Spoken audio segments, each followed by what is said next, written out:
nhóm mau bây giờ bị đâm nào ca bỏ cột mũi nít đầu bia đâm nào ca mấy bị nà tên nè thì đồng bóng cột ní bạc ca về lang sầm rạp bạc ca ghé mũi mua ghé bọ về cái lọc rộp lọc lạ thì đồng bóng nhưng trâu cần nát đi cột đìnhทำไมវាលាក់ cursor តោះមកយើងបង្កើត random សម្រាប់ឲ្យវាចេញកូដសម្រាប់ចេញលេខមួយដែលចែកដល់ហើយវាចុះមកដល់ var true នេះដើម្បីធ្វើការលេងបានម្ដងទៀត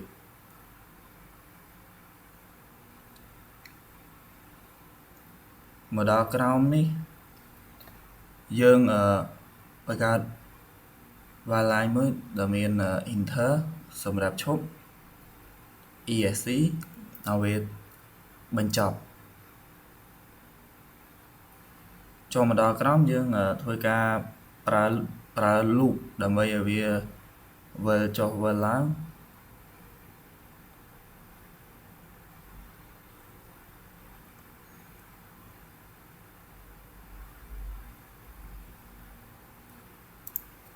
ហើយមកដល់ក្រោមយើងត្រូវ print big DC D1 D2 D3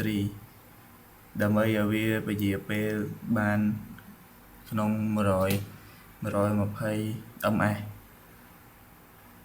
ដល់ក្រោមបើសិនជាយើងចុច enter វាឈប់បោះវាយើងចុច ESC វាលោតចេញពីកម្មវិធី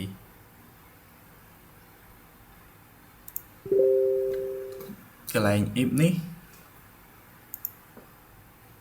បើ D1 ស្មើ D2 និង D2 ស្មើ D3 វានឹងលោតមកថាសូចាក់បក់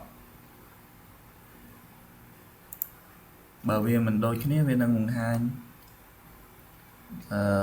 try again